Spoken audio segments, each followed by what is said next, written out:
ক্ষরণ হয় নাই, কোনো নিফাসের রক্ত হয় নাই। বাচ্চাকে মায়ের পেট থেকে নাড়ি কেটে পৃথক করা লাগে। নবী আলাইহিস সালাম নাড়ি কাটা অবস্থায় জন্ম নিয়েছেন। বাচ্চারা একটু বড় হওয়ার পরে ৬-৭ বছরের ভিতরে খাতনা করাইতে হয়। কয় বছরের ভিতরে? ৬ থেকে ৭ বছরের মধ্যে খাতনা। আসলে বয়স কোনো লিমিটেড না, নিয়ম হলো পুত্র সন্তানদেরকে আমাদের মুসলমানদের সুন্নত হলো খাতনা করানো, ইব্রাহিম আলাইহিস সালামের সুন্নত। তা খাতনা করাইতে কোন বয়সে? মানুষের সামনে বাচ্চাটার প্যান্ট খুলতে গেলে, পরনের কাপড় খুলতে গেলে যখন লজ্জা বোধ করে, তার সেই লজ্জার টাইমের ভিতরে তারে খাতনা করাই দিতে হয়। তো লজ্জা বোঝে কোন সময়? 2-3 বছরের লজ্জা বোঝে, 3-4 বছরের লজ্জা বোঝে, 5 থেকে 6-7-এর ভিতরে সে লজ্জা বোঝে। মানুষের সামনে এবার প্যান্ট খুলতে গেলে, আমার ছেলেরে নিয়ে গেছি নদীর ঘাটে গোসল করতে, যে বললাম আব্বু তোমার শুকনো প্যান্টটা খুলিয়ে গোসল করো, সে সময় তার 6-7 বছর বয়স। ওরে আমি খোলার জন্য চেষ্টা, তুমি চিবিয়ে দূরে যা, না আমি বলবো না, আঞ্চির মধ্যে ন্যাংটা হবো না। বুঝলাম যে ওর মুসলমানি দেওয়ার বয়স হয়েছে, এই বয়সের মধ্যে মুসলমানি দিতে হয়। যদি মশালা এইটাই হয় যে মানুষের সামনে শরম গা বের করতে যখন লজ্জা পায়, ওই সময় তারে খতনা দিয়ে দিতে হয়, তাহলে আমাদের দেশের বর্তমান ছেলেদেরকে 20-22 বছরও মুসলমানি দেওয়া যায় না। কারণ 5-7 জন গোল হয়ে দাঁড়াইয়ে সেন্টারে দাঁড়ায় পেশাব করে, একে অপরের শরমগা দেখে একটুও লজ্জা পায় না। রাস্তার পাশে দাঁড়াইয়ে চেনটানি দিয়ে আশাইল বাগান ভিজে দিচ্ছে, সেচ দিয়ে দিচ্ছে, একটুও লজ্জা পায় না। কাজেই তাদের আর মুসলমানের বয়স এখনো পর্যন্ত হয় না, তাই নাকি?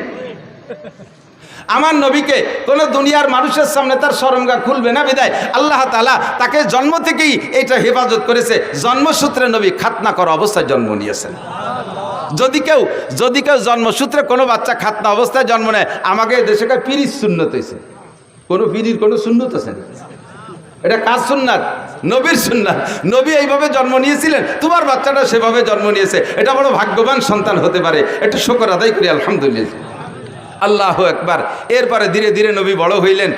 নবী পাক সাল্লাল্লাহু আলাইহি সাল্লাম যখন 3 মাস বয়স, সেই সময় ওই দেশের নারীদের প্রথা ছিল নিজেদের সন্তানদের দুধ নিজেরা খাওয়াইতো না, অন্য মহিলাকে পয়সা দিয়ে তাকে দিয়ে দুধ খাওয়াইতো। তো হুজুরের আব্বা নেই, হুজুরের গার্জিয়ান হুজুরের দাদা সাইবাতুল হামদ আব্দুল মুত্তালিব, হুজুরের চাচা খাজা আবু তালেব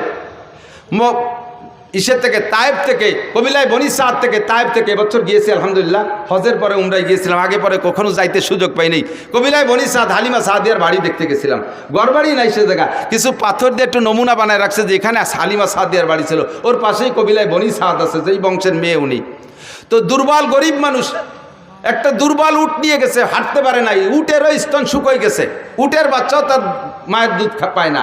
আর হালিমা সাদিও না খাওয়ার কারণে নিজের স্তন শুকোয় গেছে, ওনার একটা বাচ্চা আব্দুল্লাহ, সেও দুধ পায় না। এমতো অবস্থায় গেছে মক্কায় একটা বাচ্চাকে কিনে এনে কিছু পয়সার বিনিময়ে তার একটু দুধ খাওয়াবে। হালিমার এই শারীরিক অবস্থা দেখা কোনো পয়সাওয়ালার বা ধনী মানুষ যারা, তারা কেউ উনারে বাচ্চা দেয়নি, কেউ উনাকে বাচ্চা দেয়নি, একেবারে খালি হাত। অন্যরা সবাই ধনী গণী দেখে নিয়ে গেছে। আল্লাহু আকবার। আর হালিমাকে কেউ দেয় নেই। লাস্টে হালিমা তার স্বামীকে বলতেছে, একেবারে খালি হাতে চলে যাওয়াটা অপমানই মনে হচ্ছে, আর ওই বাচ্চাটাও এতিম বলে তারও কেউ নেই পয়সা দিতে পারবে না, আমরাও যে অবস্থা বাচ্চাটারও সে অবস্থা, এই অভাবের মধ্যে দিয়ে ওইটি নিয়ে যাই কেমন হয়? স্বামী একমত হলেন, ঠিক আছে নিয়ে যাও, ওইটি নিয়ে চলো। সেই বাচ্চাটা মোহাম্মদুর রাসূলুল্লাহকে খাজা আব্দুল মুত্তালিবের সাথে কন্ট্যাক্ট করে নিয়ে রওনা দিছে, নিয়ে মানে কোলে নেছে। কোলে নেওয়ার সাথে সাথে হালিমার শুকনো দেহের ভিতরে, তার শুকনো স্তনের ভিতরে একেবারে থম ধরে দুধে ভরপুর হয়ে গেছে। বাচ্চাও খাইছে, নিজের বাচ্চাও খাইছে আব্দুল্লাহ, আর নবী পাকও পেট পুরে দুধ পান করছেন। এর আগে 3 রাত পর্যন্ত আব্দুল্লাহ ঘুমোয় না দুধের অভাবে। উটের বাচ্চাটা ছটফট করতেছে দুধের অভাবে, উটের স্তনে দুধ নাই। হালিমা দুধ খাইলেই তো তার দুধ হবে। এখন হালিমা দুধ খাবে কোন জায়গা থেকে? সেই শুকনো স্তনওয়ালা উটটার থন সম্পূর্ণ দুধে ভরপুর হয়ে গেছে। উটের বাচ্চাও খাইছে, দোয়াইয়ে উন্ডাও খাইছে, আরামসে ঘুমাইছে। যেই উটটা হাঁটতে শক্তি পায় না, সেই উটের পিঠে সওয়ার হয়ে 3 জনে রওনা দিছে। শক্তিশালী সব উটকে পিছে ফেলাইয়া আমার নবীর উট সবচাইতে আগে চলে গেছে। 3 মাসে বাচ্চাকে নিয়ে চলে গেছে। যখন 2 বছর পুড়িয়ে গেছে, দুধ খাওয়ানোর মেয়াদ শেষ, এরপরে নিয়ে আসছে হালিমা আবার আমেনার কাছে, এনে বলতেছে, মা এই যে আপনার বাচ্চা। তা আমেনা বলতেছেন, বাচ্চাদেরকে মূল আদর্শ সামাজিকতা যদি শিখাইতে হয়, তাহলে মূল আদর্শ আর সামাজিকতা আছে গ্রাম অঞ্চলে। শহরে 12 বেজালি মানুষ, শহরে 12 দেশের মানুষ, এ জায়গায় মূল আদর্শ খুঁজে পাওয়া যায় না। আদর্শ আসল ভাষা গ্রাম অঞ্চলে, মূল আদর্শ গ্রামে। কাজেই বাচ্চাটাকে আরও কয়দিন রাখেন, আরও কিছুদিন রাখলেন। 4 বছর যখন রাখছে, 4 বছরের ভিতরে ফাঁকে একবার আব্দুল্লাহ আর হুজুর 2 জন পাশে এক জায়গায় খেলাধুলা করতে গেছে। হালিমার ঘরের থেকে বেরোইয়া আমি সে জায়গাটাও দেখে আসছি আলহামদুলিল্লাহ।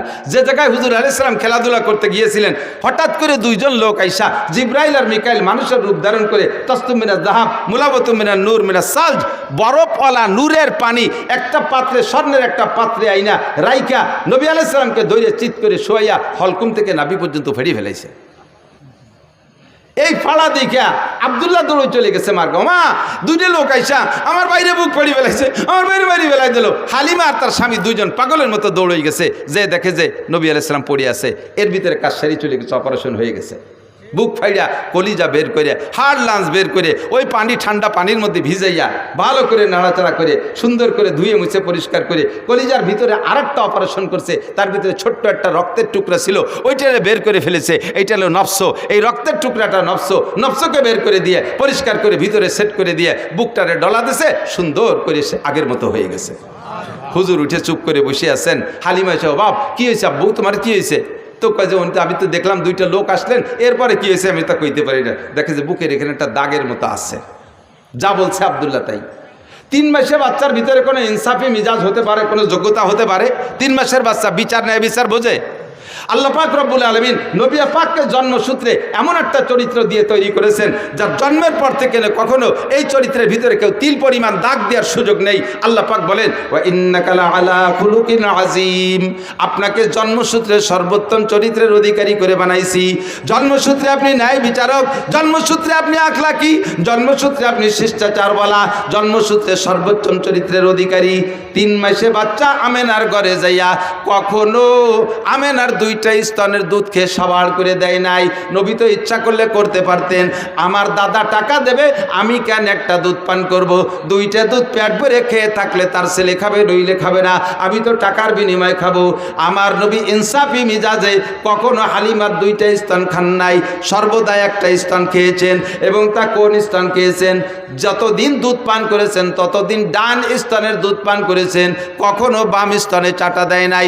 বাম স্তনের দুধ হারাম তা না, কিন্তু নবী পাক যে ডানপন্থী নবী, ডানওয়ালাদের নবী, ডানকে নবী ভালোবাসেন, এর প্রমাণ জন্মের পর থেকে প্রমাণ করানোর জন্য আল্লাহ পাক নবী পাকের স্বভাব দিয়েছে, জীবন ভরে ডান স্তনের দুধ খেয়েছেন, যতদিন দুধ খাইছেন।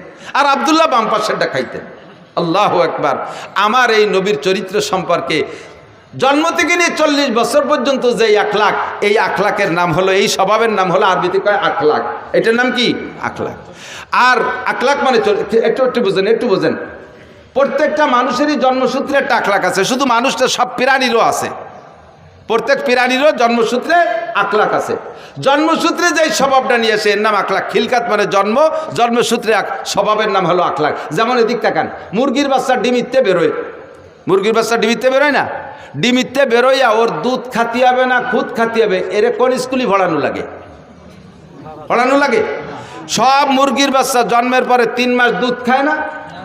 কথা কয় না? কি খায়?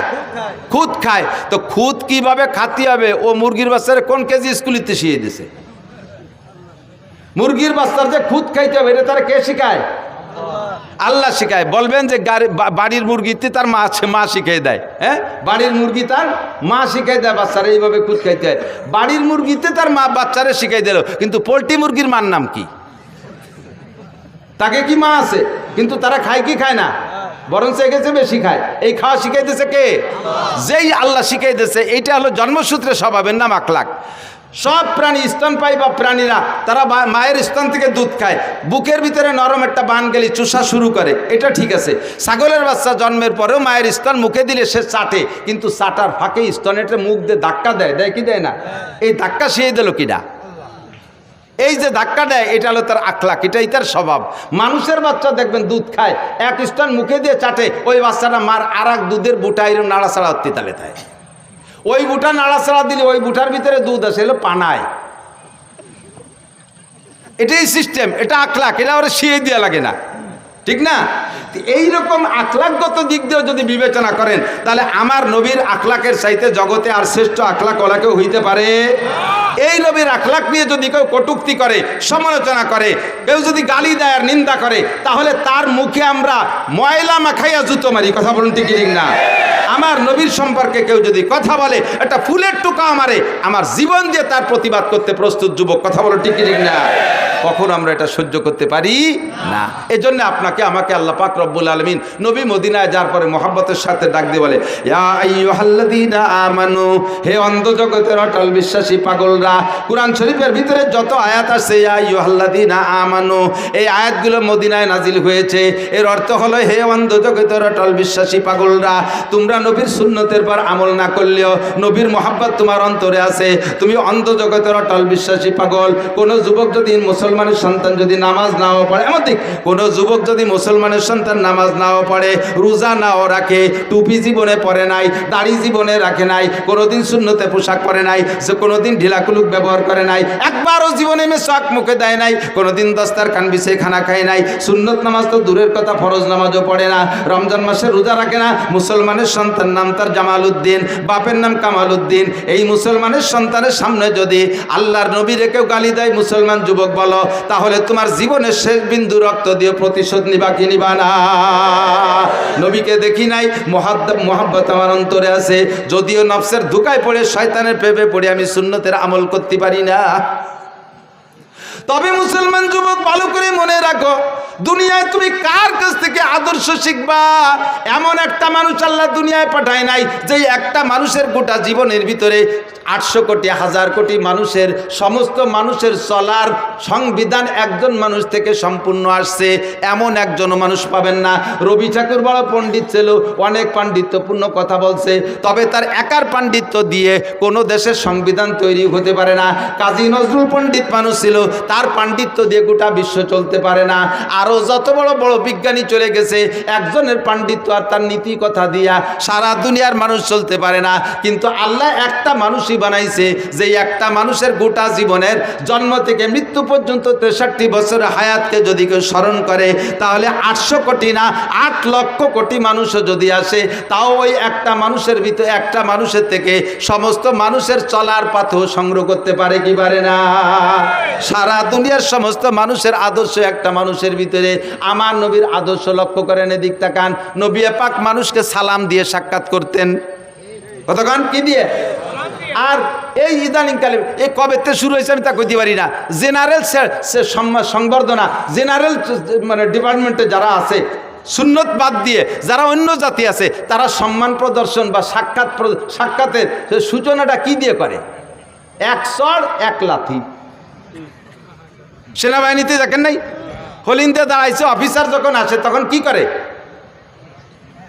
চড় দেখাই দিছে, দিতে পারলাম না দেহে রেখেন, এরপরে গুম করে একটা লাথি মারে, কই লাথিটাও দিতে চাইছিলাম তা পারলাম না, এই জন্য মাটিতে দিলাম। 1 চড় 1 লাথিতে সম্মান প্রদর্শন, সাক্ষাৎ, এটা কোন আদর্শ হতে পারে? আমার নবীর আদর্শ আফসুস সালাম, সাক্ষাৎ হবে কি দিয়া? জোরে বলেন কি দিয়া? আরে কন্যা কি দিয়া? সালাম হবে, ক্লিয়ার সালাম। বলেন আসসালামু আলাইকুম ওয়া রাহমাতুল্লাহি ওয়া বারাকাতুহু। আমার নবী সালাম দিয়ে, কি সুন্দর কথা না?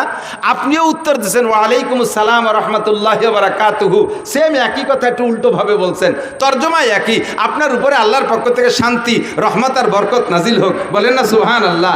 আমিও বলছি, আপনিও বলছেন। হুজুর বলেন আফসুস সালাম, বাপে ছেলেরে সালাম দাও, স্বামী স্ত্রীকে সালাম দাও, স্ত্রী স্বামীকে সালাম দাও, সন্তানরা আব্বারে সালাম দাও, দাদায় নাতিরে সালাম দাও, নানায় নাতিরে সালাম দাও, উস্তাদ ছাত্ররে সালাম দাও, ছাত্র উস্তাদরে সালাম দাও, চাচায় ভাতিজাকে সালাম দাও, সবাই সালামের প্রচলন দাও, তার মানে দোয়ার প্রচলন দাও। এত মানুষ যদি একে অপরকে দোয়া করে, আসমান থেকে রহমত আর বরকত নাজিল হইতে বাধ্য। পদ্ধতিরা কত সুন্দর না? এরপরে আসেন একটু সাক্ষাতের একটু মুসাফা করেন, হাতে হাত মিলিয়ে সুন্দর করে একটা জাকি দেন। আমার নবীর আদর্শ, হাতে হাত দিয়ে মুসাফা করে হাতে জাকি দিলে নবী বলেন হাতের থেকে সমস্ত সগীরা গুনাহ ঝরে পড়ে যায়। জাকিটা মাইকে চুবিয়ে দেবেন, আবার বেকায়দা জাকি দেবেন না। তাগলা 7 ফুটে জুয়ন একটা আমার মতো দুর্বল মৌলবীরা যদি হাত ধরেন খোট টান দেয়, তাহলে গোড়াইতে খুলিয়ে যাবে না, সিস্টেম না। হালকা করে এমন জোরে দেবেন না যে হাতের আঙ্গুলগুলো কড়কড় করে ভেঙে যায়। সুন্দর করে ভদ্রতার সাথে। আবার অনেকে মুসাফা করে এরকম আঙ্গুলির মাথায় দিয়ে, এটা মুসাফা হয়নি। 2 জনের বৃদ্ধাঙ্গুলের গোড়া এক জায়গায় মিশে যাবে, এভাবে সুন্দর করে হালকা করে একটু মৃদু চাপও দেবেন, হালকা একটা জাকি দেবেন মোহাব্বতের সাথে। সবচেয়ে সুন্দর 2 হাত দিয়ে করা, আপনারও 2 হাত, তারও 2 হাত। আর করোনার পরে তো মুসাফা হয়ে গেছে বক্সিং, দেখছেন না, বক্সিন দিয়ে মুসাফা হয়, বক্সিন হাতে না দিয়ে না হে দেওয়া উচিত। হাতের মধ্যে করোনা ঢুকছে, শয়তানি যত আইসে গেল না কয়ে পারি না। করোনার সময় সুয়াইসে বানাইছে করোনারে, একজনের সাথে একজন কথা বলতে গেলে দূরত্ব বজায় রাখতে হবে, মুখের শ্বাস আর একজনের মুখের ভিতরে চলে গেলে তার ভিতরে নাকি করোনা চলে যায়। আল্লাহর রহমতে করোনার বছর প্রত্যেক দিন আমাদের মাহফিল ছিল, একই মাইকে 5-6 জন বক্তা আমরা ওয়াজ করে গেছি। আমি কথা বলতেছি, হালকা হালকা থুকও ছিটতেছে, ওর মধ্যে যাচ্ছে, শ্বাস যাচ্ছে। আমার পরে আর একজন আসতেছে, প্রায় 500 বক্তার সাথে করোনা সিজনে ওয়াজ করলাম, এর একজনের কি করোনা ছিল না? তো ওর মধ্যে তো আমার নাহের মধ্যে করোনা গেল না। এত করোনা আসে কোন জায়গাতে? সম্পূর্ণ মিথ্যে কথা। স্কুল কলেজ ইউনিভার্সিটি সব বন্ধ করে দিয়েছিল, কেজি কিন্ডারগার্টেন সব বন্ধ, আমাদের মাদ্রাসাগুলো খোলা ছিল। আর মাদ্রাসা খোলা থাকার কারণে কেজি স্কুল প্রাইমারি বন্ধ হওয়ার কারণে ওই সময় ওরা তো যাইতে পারতেছে না, পোলাপান ঠেলিয়ে সব মাদ্রাসায় দিছে। বাড়ি থাকে স্কুলে 5-6 ঘন্টা থাকে, মা বাপ কিছুক্ষণ বিরত থাকে, আর স্কুল বন্ধ, সব বাড়ি থেকে মা আটা আদাও চানাচুর খাবো, আব্বা আটা আদাও মামা খাবো, মা আটা আদাও বড় মামা খাবো, নানা খাবো দাদা খাবো, এই খাতি মার আসল সাহেব বাপের পকেট শেষ, দায় ঠিক কয় দেহ দিয়ে আশেপাশে মাদ্রাসা খোলা আছে নাকি, এ তোর বাড়ি রেখে টিকতে পারতেছি না, দাইবে এসে মাদ্রাসায় দিয়েছে, মাদ্রাসা ওভারলোড হয়ে গেছে, মাদ্রাসার ঘরের জায়গা কম, ছাত্র বেশি, সুতি দেবো কোন জায়গায়, কিভাবে রাখবো? ইলিশ পাইলিং জেলখানার মতো ক্যাসিং দিয়ে ঠ্যাঙের মধ্যে পা উড়িয়ে দিয়ে একটার সাথে একটা মিশাই কাজ করে ঠাইসে পাড়াইয়ে গাদায় ছোঁয়াই তুইছি, একটা নাকের নিঃশ্বাস বেরোইয়া আর একটা নাক দিয়ে ডুয়ে পিছন দিয়ে বার হয়ে গেছে, তবু আল্লাহর মধ্যে করোনা হয়নি। কতক্ষণ ঠিক না? বয়তে যারা ডবল মাস খুশি পড়ছো তারাই করোনায় মরছো। ইসলাম আল্লাহ নবী বলেন ইসলামের মধ্যে সোয়াইসে বলতে কিছু নাই, ইসলামের মধ্যে লক্ষণ বলতে কিছুই নাই, সোয়াইসেও নাই লক্ষণও নাই। রাতের বেলা লক্ষণ রে ভয় পায়, রাতের বেলা বুতুম পাখি ডাকে, আদওয়া হাম এরেকা হাম বুম, বুতুম পাখি ডাকলে ওই আরবে প্রথা ছিল, বিল্ডিংয়ের ঘরের উপরে ছাদের উপরে কুক কুক করে ডাকলে কার জন্য আগাফাদা হবে না, রোগ ব্যাধি হবে, কই জন্য এরকম এখনো গ্রামাঞ্চলে তো এই প্রথা চালু আছে। আদৌ বিশ্বাস করবেন না, সে ডাকতেছে রাতের বেলা, সে জিকির করে, কুক করে জিকির করে, আর আপনি যদি কন যে ও রোগ ব্যাধি ডেকে আনতেছে, তো ও জিকির করবে কি? আপনি তো না হেতেল যে ঘুমাইছেন, ও তো একটু জিকির করে, তাও যদি আপনার রোগ আনে তাহলে আনলি আনো। কাউরা বাড়ির মধ্যে ডাকতে গেছে, কি যেন দুঃসংবাদ দিয়ে গেল, তা কাউ বাড়ির মধ্যে ডাকতে কি করে কা করে ডাকছে না, তা কাউ কি কাকা ছাড়া আর কি কোরআন শরীফ পড়তে যাবে? তুমি মুসলমানের জীবনে আলহামদুলিল্লাহ পারো না, আর কাউরে দিয়ে কোরআন শরীফ পড়াচ্ছ, আর সে ডাকলি তোকে যদি গজব আসে তা আসুক, কিছু মনে করবে না, এগুলো কিছুই না, ফর নাথিং। ইসলাম যা বলতে চাইছি এই সেই শেখে শুরু হয়েছে বক্সিং দে মুসাফা, এটা সম্পূর্ণ সুন্নতের খেলা, মুসাফা করবেন নিয়মতান্ত্রিক। এরপর একটু মোয়ানাকা, নবী পাক পাকে ভালোবাসা বিনিময়, সিনার থেকে সিনার সাথে মোহাব্বত বিনিময় করা হয়, গলার সাথে গলা মিশন, আরবিতে কয় মোয়ানাকা, উনুকুন মানে গর্দান, দুইটা গর্দানকে মিলে নুকে বলা হয় মোয়ানাকা। এটা হবে সিস্টেম, প্রত্যেকের ডাইন পাশে একবার, প্রত্যেকের ডাইন পাশে আবার মুখস্থ করেন, মোয়ানাকা কয়বার, কুলাকুলি কয়বার, প্রত্যেকের ডাইন পাশে, আপনিও ডাইন আনবেন আমিও ডাইন আনবো, তাহলে এক পাশ হবে, 3 পাশ না, এক পাশে গলা মিশিয়ে দেবেন, সুন্নাত। গলা মিশেবেন, পেট না, বুড়ি এত বড়, গলা মিশানো কত কঠিন না, পেটে 2 ঘষায় দিয়েছিল, এটা সুন্নতই নেই। মোয়ানাকা কুলাকুলি, স্বামীতে স্ত্রীর সাথে কুলাকুলি করবে, স্ত্রী স্বামীর সাথে করবে, তাই বলে কোনো দুলোভাই শাড়ির সাথে মোয়ানাকা করবে না, কুলাকুলি করবে না, ও জায়গা কুলাকুলি করলে কবিরা গুনাহ, জিনার গুনাহ, কথা বলুন ঠিক না? স্বামী স্ত্রী কুলাকুলি করবেন, স্বামী স্ত্রী যখন কুলাকুলিতে গলা মিশেবেন, আল্লাহ ফেরেশতাদেরকে বলে, দায়িত্বশীল ফেরেশতাদেরকে, ওই দুডেরে নূরের পর্দায় ঘিরে দাও, ঘিরে দিয়ে তোমরা আর একদিক ফিরে চেয়ে থাকবো, ওদের কিন্তু ফিরবা না, ওরা ওই অবস্থায় সারা রাত যা করুক, ওকে আমল নামায় নফল নামাজ লিখতে থাকো, বলেন না সুবহানাল্লাহ। নবী পাকের আদর্শ সব জায়গায় সুন্দর না অসুন্দর? আমার এক হিন্দু ভক্ত আছে, অনেক হিন্দু ভক্ত আছে, ওই হিন্দু ভক্তরে কইলাম আমাদের ইসলাম তো সব জায়গা আছে, আমি একটা কয়ে দিতে পারি, যেখানে হাত দেবো সেই জায়গায় ইসলাম, সব জায়গায় দোয়া কালাম আছে না নাই? স্বামী স্ত্রী মিলনের আগেও দোয়া আছে না নাই? আল্লাহুম্মা জান্নিবনা শায়াতিন ওয়া জান্নিবিশ শায়াতিনা ফিমা রাযাকতানা। এসে গেলে একটু বলে যাই, মানুষের যখন স্বামী স্ত্রী মিলনে যায় তখন চরিত্রহীন শয়তান ওই পুরুষের সাথে ওই একসাথেই মিলনে শরিক হয়ে যায়, তখন পুরুষের বীর্যই গর্ভধারণ করবে, কিন্তু শয়তান বা জিন যদি একসাথে করে তাহলে ওইটার সাথে ওই শয়তানের কিছু আসর থাকার কারণে ওই বাচ্চাগুলো রক চড়া হয়, মিজাজি হয়, একটু উগ্রপন্থী হয়। যেহেতু শয়তান তো গরম আগুনে তৈরি, তার কিছু প্রভাব ওর ভিতরে চলে আসে। এই শয়তানের হাত থেকে আপনার সন্তানকে পবিত্র রাখার জন্য নবী পাক দোয়া শিখে দিয়েছে। দোয়া পড়বা, আল্লাহুম্মা জান্নিবনা শায়াতিন ওয়া জান্নিবিশ শায়াতিনা ফীমা রাযাকতানা। আল্লাহ শয়তানের হাত থেকে আমাকে বাঁচাও, আর আমার যে সন্তান তুমি দিবা এরও শয়তানের হাত থেকে বাঁচাও। এমন একটা মুহূর্ত দোয়া। বাথরুমে ঢোকার সময় আমাদের নিয়ম আছে না নাই? এগুলো সব নবীর আখলাক। আল্লাহ নিজেই বলেছেন, লাকাদ কানা লাকুম ফি রাসূলিল্লাহি উসওয়াতুন হাসানা। আমার রাসূলুল্লাহর ভিতরে গোটা মানব জাতির উত্তম আদর্শ রয়েছে। বাথরুমে যাওয়ার সময় নবীর আদর্শ, বাথরুমে বসার সময় নবীর আদর্শ, বাথরুম শেষ করার ভিতরে নবীর আদর্শ আছে না নাই? বাইরে থাকতে একটা দোয়া, বাম পায়ে দিয়ে বাথরুমে ঢোকা, এগুলো সব সুন্নাত। আমল করলে 100 করে শহীদের সওয়াব, বলেন না সুবহানাল্লাহ। বাথরুমের মধ্যে ঢুকে কিভাবে বসবেন? বাম পায়ের উপরে ভর দিয়ে বসবেন। বাথরুমের ভিতরে যেহেতু একা একা, ও জায়গা তার সাথে কেউ নেই, লুঙ্গিটারে খুলে উপরে কোনো জায়গা বাঁধানোর দরকার হলে বাঁধাই থুয়ে একটা বিড়ি নিয়ে সুন্দর করে বসবেন। পায়খানার দুমো আর বিড়ির দুমো দিয়ে একসাথে গেলবেন। নবীর সুন্নত না এটা? আর এই সুন্নতের বার আমল করলে হলে আছে না নাই? পায়খানার মধ্যে একজন বিড়ির ভাষা কোন হুজুর নিয়ে থুয়েছে? সর্বনের পিচ্ছাম স্ট্যান্ডে যত, বাস স্ট্যান্ডে যত বাথরুম আছে, যে দেখুন তার ভিতরে কি পরিমাণ বিড়ির ভাষা।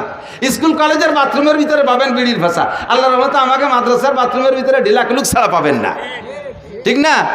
হাটাজারি মাদ্রাসা যখন প্রথম তৈরি হয়েছে, আপনাদের মাদ্রাসার মতো ছোট হাটাজারি মাদ্রাসা প্রথম হয়েছে, তা হাটাজারি মাদ্রাসা একটা ঘর, আর বাথরুম অতটা ভালো না। সে সময় ড্রেন কাইটিয়া বাঁশ দিয়ে বাথরুম বানাইছে, পাহাড়ি সন্ধে বেড়া। এ তো আমরাও সেদিনকে এই তারাইল ফুকর মাদ্রাসায় পড়ছি, নাড়াই দিয়ে বেড়া দিতাম। বর্ষাকাল আসলি এই নাড়া উইতি খেয়ে ফেলাই দিত। এক পায়খানায় বসলে 3 পায়খানার মধ্যে আর কেউ বসার কায়দা ছিল না, একটা দিয়ে 3-4টে দেওয়া যাইত। এখন ওই বাথরুমের সংখ্যা কম, ছাত্র হয়ে গেছে বেশি। হাটাজারি মাদ্রাসা, হাটাজারি মাদ্রাসার ছাত্ররা ফজরের সময় যখন বেশি ভিড় হয়ে যায়, একসাথে চাপ পড়ে, তখন বাথরুম জায়গা না পেয়ে আশেপাশে জমিতে যে বসে পড়ে। পাশের এক জমি লাল করে ফেলাইছে রাগিয়ে, সার লাগবে না বুনে দিছে। কৃষক ওই জমিওয়ালা চাষ দিতে আইছে, গরু নিয়ে হাল্লা করে জুড়িয়ে ওর মধ্যে নামতে পাও দিয়ে জায়গা পাচ্ছে না। এখন আইসা হুজুরির কাছে গরু ওই জায়গায় দাঁড় করে তুই হুজুরে বলতে, হুজুর আইসে দেন আমার জমি কানে একটু শশী দিয়ে যান। কিভাবে নামবো? হুজুর আইসে তো সত্যি বেকায়দা। হুজুর বলেন যে তো ঘটনা কি, তো তুমি আমাকে পর খেপছো কেন? সব আপনার হুজুররা পায়খানা করছে। হুজুর কয় পায়খানার গায়ে কি হুজুর লেখা আছে? এদেশের গ্রামের মানুষও তো আঁকতে পারে, তোমার সাথে জ্ঞানদাম থাকলে তারা আছে তোমার জমি নষ্ট হচ্ছে, তুমি আমার তালবি আলিমকে দোষ দাও। না হুজুর, তালবি আলিমরাই পায়খানা করছে। আলামত হলো প্রত্যেক পায়খানার সামনে 3-3টে কুলুক। পাবলিকে ও কাম করে না, এই কুলুক দিয়ে বুঝছি না, পায় ঢিলা দেখে বুঝছি না হুজুররা পায়খানা করছে। হুজুর কয় আলহামদুলিল্লাহ। উনি কয় এটা হুজুররা পায়খানা করছে, 3 কুলুক দেখে চিনছি। হুজুর শুনে খুশি দিকে আলহামদুলিল্লাহ। আমার বুই বইরে পায়খানা করলে আপনি খুশি হলেন? বাজারে পাগল, তোর পায়খানা সব আমি সাফ করে দেবো, লাস্টে জমি আমি চষে দেবো। আমি যে উদ্দেশ্যে মাদ্রাসা করছি সেই উদ্দেশ্যের একটা বাস্তবায়ন ওখানে হয়েছে। নবীর সুন্নতের পাবন্দি করে। আমার তালবি আলিমকে ঢিলাকুলুকের প্রশিক্ষণ দিছি, তারা যে ঢিলাকুলুক করে, আলেম তালবি আলিম তো ওরকমই হতে হবে, তার পায়খানায় দেখে দিঘা বোঝা যায় যে এটা হুজুরির পায়খানা। হুজুর তো এরকমই হতে হবে, মাদ্রাসা বললে এরকমই পড়তে হবে, যারা দেখলে বোঝা যায়, পায়খানা দেখলে বোঝা যায় যে হুজুরির পায়খানা। তা আমার তালবি আলিমদের পায়খানা দেখে যখন বুঝে ফেলাইছিস এটা হুজুরির পায়খানা, ঢিলা আছে, এটা আমার শকরের বিষয়। আমি যে উদ্দেশ্যে মাদ্রাসা করছি সেটা আমার পূর্ণ হয়ে গেছে, এজন্যই শকর আদায় করি আলহামদুলিল্লাহ। তোর পায়খানা সব আমি সাফ করে দেবো, বুই আমি চষে দেবো, চিনতে পারিস না। ভদ্রলোক কয় হুজুর আমার বুইও চষা লাগবে না, আমার এই বুইরও দরকার নাই, ও জমি আপনারে দান করে দিলাম মাদ্রাসায়। আল্লাহু আকবার। বুজুরগানে দিনের প্রত্যেক কথার ভিতরে আল্লাহ তাআলা বরকত রেখেছে, কথা বলুন ঠিক না? লাকাদ কানা লাকুম ফি রাসূলিল্লাহি উসওয়াতুন হাসানা। বাথরুমের ভিতরে যাইয়া বিড়ি খাবেন না, কুত্তয়ও গিন্না রে। মানুষে দাঁড়ায় দাঁড়ায় পেশাব করে আর বিড়ি খায়, পায়খানায় বসে বিড়ি খায়। বিড়ি খায়, খায় কি খায় না? কুত্তয় আল্লাহরে কয় যে আল্লাহ তুমি যে বলো মানুষ বলে আশরাফুল মখলুকাত, আমরা কুত্তরা বড় নিকৃষ্ট, আমার বংশ কুত্তর বংশের ভিতরে একটা কুত্তরে তুমি দেখাতে পারবা যে খাতি বসে আগে আর আঁকতি বসে খায়? আমরা ও জায়গায় আদর্শ বুঝি, খাওয়ার সময় আগা যায় না, আগার সময় খাওয়া যায় না। আমরাও জায়গা ভাগ করে ফেলি। আরে আশরাফুল মখলুকাত যাদের বার কোরআন নাজিল হয়েছে, যাদের উস্তাদ মুহাম্মদুর রাসূলুল্লাহ সাল্লাল্লাহু আলাইহি সাল্লাম, যাদের উস্তাদ 2.5 থেকে 3 লক্ষ নবী রাসূল, তারা কি আদর্শ শিখলো? পায়খানায় বসে খায়, পেশাব করতে বসে খায়, আর বিড়ি খায়, সিগারেট খায়। এরা বলো মানুষের চাইতে ভালো না মন্দ? আল্লাহ কয় তারা মানুষের চাইতে, মানে কুত্তর চাইতে মানুষগুলো খারাপ। উলাইকা কাল আনাম বাল হুম আদাল্লু উলাইকা হুমুল গাফিলুন। এই জাতীয় মানুষগুলো চতুষ্পদ জন্তুর চাইতে খারাপ। পশুর যে বুদ্ধি আছে সে বুদ্ধিটুকু তার নাই। কথা বলুন ঠিক কি ঠিক না? আমার নবীর আদর্শ সব জায়গায় আছে না নাই? খানা খাইতে বসবেন, কোন হাত দিয়ে খানা খাবেন? ডান হাত দিয়ে। দোয়া আছে না নাই? বাথরুমের ভিতরে বসবেন, ওই জায়গায় একটু সারিয়ে আসি, 3টা ডিলা ব্যবহার করবেন। 3টা ডিলা বাথরুমে। প্রথম ডিলাটা পুরুষটা সামনে থেকে পিছনের দিক, দ্বিতীয়টা পিছন থেকে সামনে দিক, তৃতীয়টা সামনে থেকে পিছনের দিক। নারীরা 12 মাস কাল, পুরুষরা গরমকালে এই নিয়ম, শীতকালে তার উল্টো নিয়ম। শীতকালে শরীরটা তো ক্লোজ হয়ে আসে, এই জন্য শীতকালে প্রথম ডিলাটা পিছন থেকে সামনের দিক, দ্বিতীয়টা